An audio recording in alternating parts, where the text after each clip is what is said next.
ഇവർക്ക് വെരിക്കോസിൻ്റെ പ്രശ്നമായിട്ട് ഒരു റിസൾട്ട് കിട്ടിയാണ് നമ്മളെ പ്രോഡക്റ്റ് കഴിച്ചിട്ട്. ഇവരോട് നമുക്ക് ചോദിക്കാം, എത്ര വർഷമായിട്ടുള്ള പ്രശ്നമാണ് മാഡം?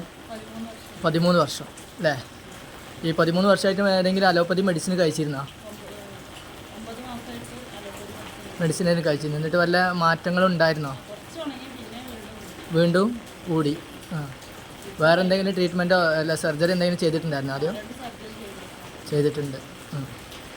സർജറി ചെയ്തതിന് ശേഷം ഇത് കൂടിയ കുറേ അങ്ങനെ എന്തെങ്കിലും മാറ്റങ്ങൾ എന്തെങ്കിലും ഉണ്ടായിരുന്നോ? മാറ്റങ്ങൾ ഉണ്ടായിരുന്നില്ല. ഇപ്പോൾ ട്രീറ്റ്മെൻറ്റ് ഏതെങ്കിലും ഇതിൻ്റെ മുമ്പ് വരെ ട്രീറ്റ്മെൻറ്റ് ചെയ്തിട്ടുണ്ടായിരുന്നോ? അലോപ്പതിയും ചെയ്തിട്ടുണ്ട്. ഇത് മാറ്റമൊന്നും ഉണ്ടായിരുന്നില്ല. ഇപ്പോൾ ഈ പ്രൊഡക്റ്റ് കഴിക്കൽ തുടങ്ങിയിട്ട് എത്ര മാസമായി? 2 മാസമായി. ഈ 2 മാസം കൊണ്ട് നല്ല റിസൾട്ട് തന്നെയാണ്. എങ്ങനെയുണ്ട് ഇപ്പോൾ നിങ്ങളെ കാലിൻ്റെ സ്ഥിതി നിങ്ങൾക്ക് കണ്ടിട്ട് എങ്ങനെയുണ്ട്? അപ്പോൾ ഇനി ഇവിടെ നിന്നുകൊണ്ട് പൂർണ്ണമായിട്ട് നിങ്ങൾക്ക് ഒരു വിശ്വാസം ഉണ്ട് പ്രൊഡക്റ്റിൽ അല്ലേ? Okay, thank you.